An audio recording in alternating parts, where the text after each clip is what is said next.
आकाशवाणी मध्य प्रदेश से प्रस्तुत हैं प्रादेशिक समाचार।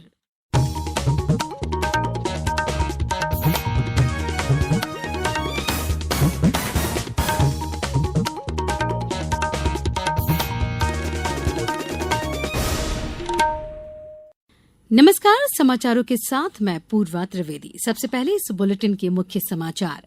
प्रधानमंत्री ने राजस्थान में 1.25 लाख करोड़ की परियोजनाओं का किया शुभारंभ। माही बांसवाड़ा परमाणु ऊर्जा परियोजना की रखी आधारशिला। राष्ट्रपति द्रौपदी मुर्मू कल नई दिल्ली में राष्ट्रीय भू विज्ञान पुरस्कार 2024 प्रदान करेंगी।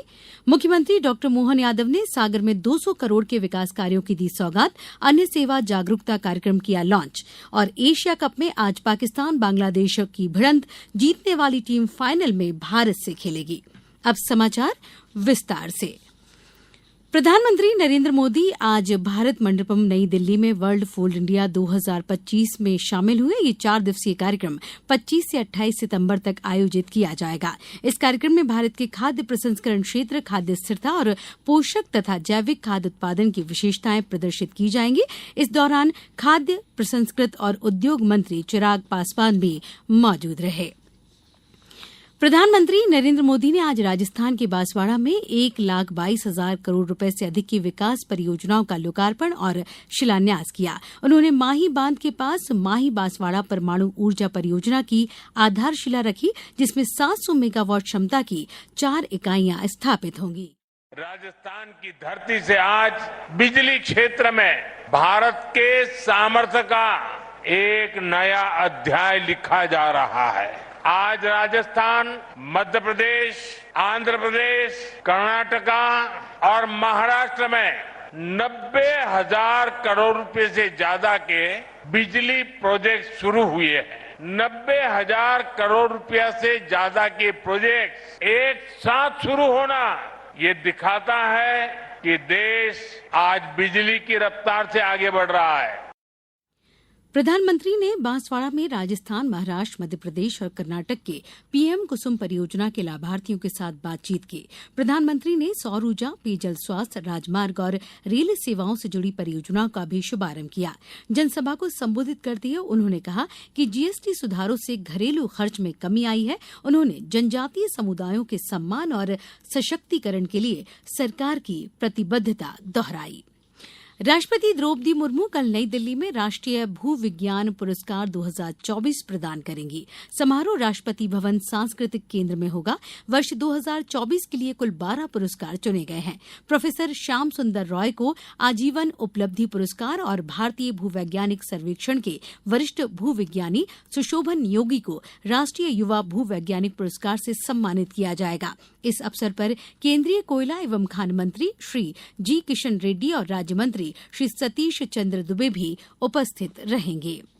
मुख्यमंत्री डॉ मोहन यादव ने आज सागर जिले के जैसीनगर में अन्न सुरक्षा संकल्प समारोह में विभिन्न विकास कार्यों का भूमि पूजन और लोकार्पण किया। इस दौरान लगभग 200 करोड़ रुपए की परियोजनाएं शुरू की गई।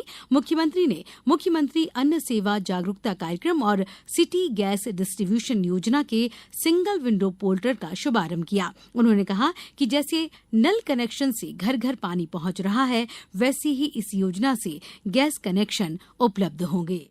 जैसे पानी का कनेक्शन घर घर आ रहा है, नल से जल, घर घर जल, ये नल से जल के समान अब सिटी पोर्टल के माध्यम से नगर निगम, नगर पालिका, नगर परिषद, अभी उसके बाद धीरे धीरे बड़े बड़े गांवों तक सिटी पोर्टल के माध्यम से गैस के कनेक्शन भी घर घर मिलेंगे। आज उसी की शुरुआत हो रही है। तो स्वच्छ ऊर्जा की दिशा में सिंगल विंडो पोर्टल के माध्यम से हमने अपने इसी अभियान की शुरुआत की है। City gas distribution gas network के द्वारा कंपनियों को सिंगल विंडो कनेक्शन के माध्यम से घर घर कनेक्शन देने का काम हमारी सरकार के माध्यम से होगा।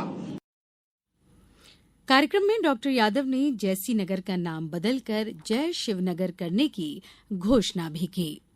अब समाचारों में वक्त है एक छोटे से अंतराल का।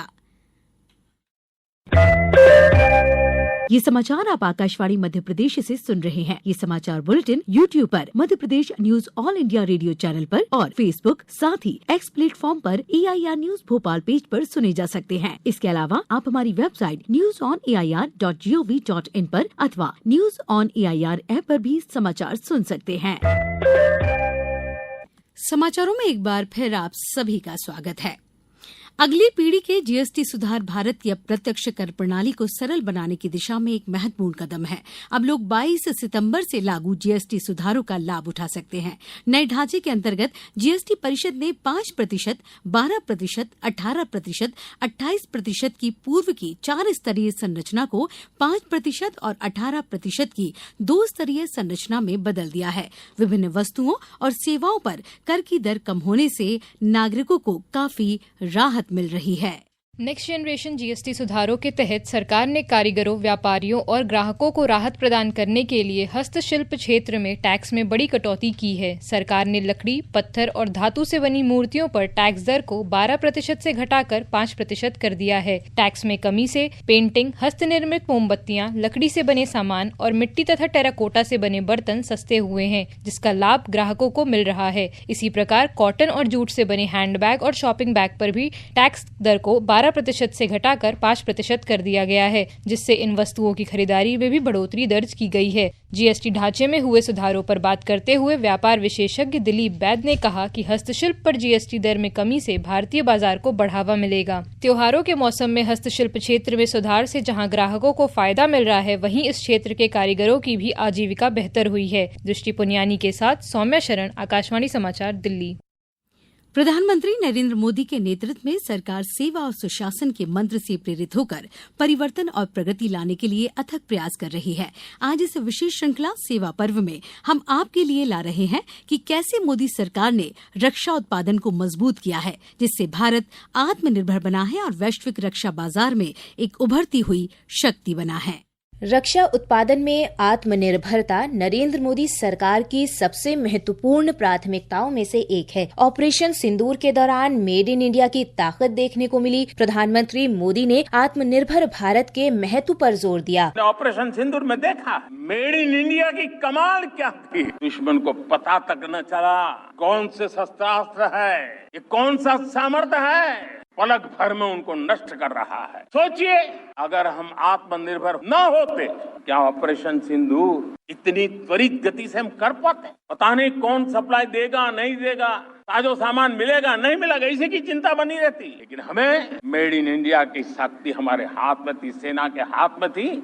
इसलिए बिना चिंता, बिना रुकावट, बिना हिचकिचाहट हमारी सेना अपना पराक्रम करती रही। प्रधानमंत्री मोदी के कार्यकाल में वार्षिक रक्षा उत्पादन 2024-25 में 1,50,000 करोड़ रुपए से भी अधिक के सर्वकालिक उच्च स्तर पर पहुंच गया, जो 2014-15 के मुकाबले 3 गुना से भी ज्यादा है। रक्षा उद्योग के सार्वजनिक और निजी क्षेत्रों में पिछले 1 दशक में दूरगामी नीतिगत सुधारों, व्यापार में बढ़ती सुगमता और स्वदेशीकरण पर रणनीतिक ध्यान केंद्रित करने से साल दर साल वृद्धि दर्ज की गई है। मेक इन इंडिया भारत की राष्ट्रीय सुरक्षा का एक अनिवार्य घटक है। इसने ऑपरेशन सिंदूर के दौरान पाकिस्तान और पाकिस्तान अधिकृत कश्मीर में आतंकवाद के खिलाफ भारत की प्रभावी कार्रवाई में भी महत्वपूर्ण भूमिका निभाई थी। रणनीतिक नीतियों और स्वदेशी नवाचारों से प्रेरित रक्षा उत्पादन में भारत की बढ़ती आत्मनिर्भरता ने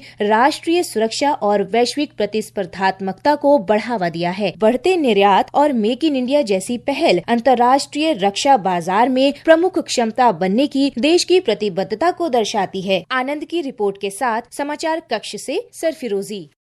एशिया कप क्रिकेट में सुपर 4 में आज बांग्लादेश का सामना पाकिस्तान से होगा। ये मैच दुबई में रात 8 बजे से खेला जाएगा।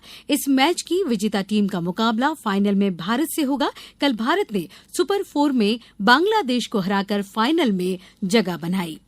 प्रदेश से अब मानसून की वापसी शुरू हो गई है। पिछले 24 घंटों में प्रदेश के इंदौर, उज्जैन और सागर संभागों के कुछ जिलों में वर्षा दर्ज की गई। मौसम विभाग ने मंडला और बालाघाट जिलों के लिए येलो अलर्ट जारी किया है। इस बुलेटिन में बस इतना ही। अगला बुलेटिन सुबह 7:10 पर। नमस्कार।